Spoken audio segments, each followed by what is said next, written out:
Hey guys, welcome back to my channel. On today's episode, I'll be walking you through the step-by-step method, everything you need to know about relocating from Nigeria or traveling out of Nigeria. So in case you're wondering, how do you get started? Now this video is for you. So if you've been planning to jackpot, I understand, like that's why you search for this video. That's why you're watching this video.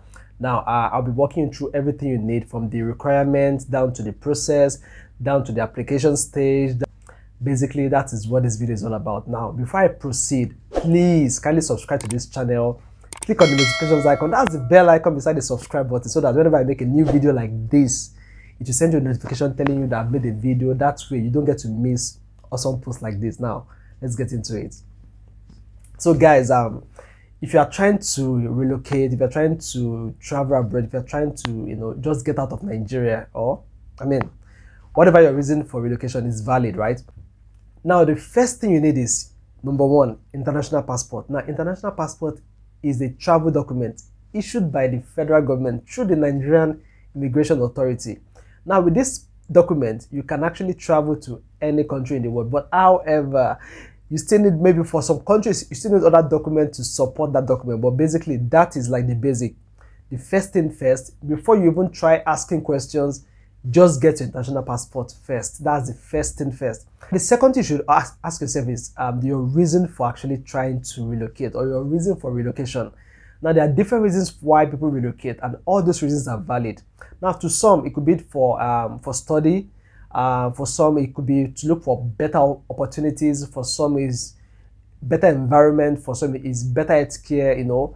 For some people have life-threatening issues that cannot be handled in Nigeria, so it's better to live in such countries where they have the facilities, they can take care of you better. Now, that's the reason why some people relocate. So now, irrespective of your reason, it's all valid. Some people relocate for their children. They want better life. They want a better life for their children. They want a better environment for their children. So irrespective of your reasons, it's valid. Now, once you now assess all these reasons for traveling or for relocating, you can now say, you know what? Now assess all these reasons. Now, like I said, all these reasons are valid. Now, I can now look at all these reasons and say, you know what, which of these countries, or which country will be the best for this particular reason why I'm traveling. So now, for some, if you're looking for a permanent place to live, so for example, if you are planning to go study abroad, you could consider schools with the best, or countries with the best schools in the world that offer your kind of course. You can consider that. You can also consider countries that have affordable courses. That way you can easily sponsor your trip yourself. Again, if you want a better lifestyle for your children, or if you want citizenship for your children, you can consider countries where you can get citizenship once you give birth in those countries. So now, depending on your reason, you can now research countries that meets or that is best for you. For example, traveling to some countries requires 6-month statements. What that means is this: you need to have maintained your account with constant inflow for a period of 6 months before they will grant you visa. And most people don't even have that luxury. They don't have that much money, talk less of having to now keep money in their account for 6 months. Now, in that case, you shouldn't be considering European countries that ask for 6-month statement. They want fat, huge bank account and the likes. You can consider countries like Dubai, where you can also in Dubai get some cash. At least it will be able to sustain you, keep some money that will be enough for you to now say, you know what, after working probably 1 year, 2 years, 3 years in Dubai, you don't have excess money. You can now say, you know what, I'm looking out for an European country that can, accommodate me. So now that's another option. Again, just in case you're also wondering, like, if you're looking at for countries where if you give birth in those countries, your children automatically become citizens, you can consider countries like USA. You can consider countries like Canada. You can consider countries like Brazil that give citizenship upon birth. So if you're looking for a better environment, there are loads of countries in Europe or in America, or let's even say some in Asia, where you can get better, good jobs actually.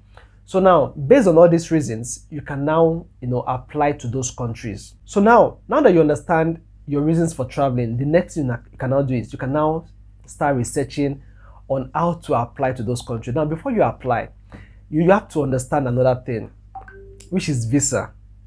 Now, most people just come to me and say, you know what, Leke, I want American work visa. It doesn't work like that. So now I will be explaining the different classes or different kinds of visa available for you. So now the first one is the popular one, is the tourist visa. Now tourist visa is that visa that you apply to that country, that I want to come to your country, for vacation. Yeah, to just enjoy myself, to visit for vacation like that. So such kind of visa only allows you to, it's just for temporary visit. It is a non-immigrant visa, right? It's just for temporary visit. You come to the country, after visiting for 1 week, 2 weeks, few days, you go back to your country.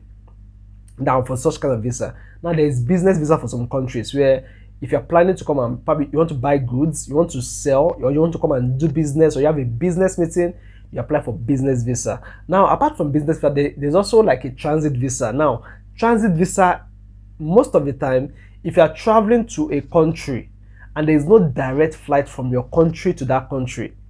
Let me give an example.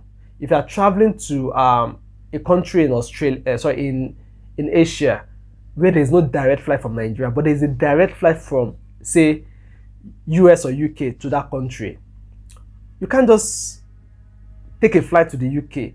In that case, you need a transit visa that allows you to temporarily stay in that country or to pass through that country into your intending country.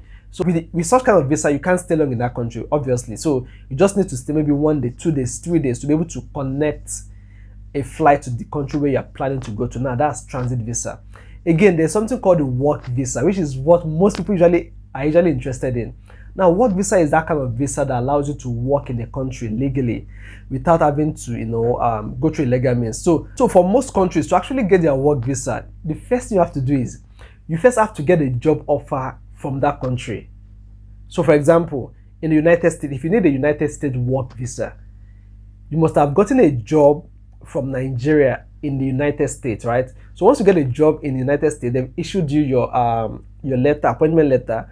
Then they can now process a work visa on your behalf. That's exactly how it works. And that's the same thing that applies for most countries. So now, don't just say, I want a work visa. It doesn't work that way. So for example, even countries like Dubai, before you can get you can actually apply for a work visa for Dubai. Once you get to Dubai, you can apply for a work visa. But most of the time, the company that you are planning to work with would process the work visa for you. So that's for work visa. Again, there's something called there are other classes of visa, but these are basically the popular ones. Also, there's something called PR, which is the permanent residency, which allows you to actually live in a country for a specific period. So, for example, Canada offers such kind of visa where you can process the Canadian PR or the Canadian permanent residence from Nigeria. But there are some requirements, and you have to meet some basics. So, for example, you have to write IELTS. You have to, present some. There's a checklist. Once you meet this checklist, you can now go into the pool where you can now, be granted the Canadian permanent residence. So now there are other forms of visa, but these are just the basic. So once you now know all this kind of visa, you can now know the best one that applies to you. Then you can now apply for them or apply for it. So once you now apply, now different embassies have different forms of application. For some, you just have to fill in the form, you submit at the embassy physically. While for some, you have to do it online. So for a case of the United States, you fill in the DS-160, you fill in your appointment profile, then you can now get appointment dates, then apply to the United States. Now, same thing for UK. For UK too, you still have to fill in your documents, submit. For the US, you have to physically go for interview. But in the case of UK, you don't have to go for interview, but you still have to, submit a document. You have to go for biometrics. Those are the differences in how different countries handle the application. So now, in case you're wondering, or if you're confused, once you have an idea of the country you're applying for, you can do research on how they operate or how the system works. That will now lead you to the next step. So basically, that's everything you need to know as a beginner. So if you have questions, inquiries, please always feel free to reach out to me, send me a message, and yes, I'll always respond. And if you're confused or you don't know which country is best to relocate to, I've done a video where I listed top 10 countries you can explore, you can consider when you're planning your relocation. I'll drop the link to the video in the comment section. Basically, that's all I have for you for now. If you're yet to subscribe, please kindly click on the subscription button, click on the notifications icon. That's the bell icon beside the subscribe button. I'll see you next time. Thanks for watching. Bye.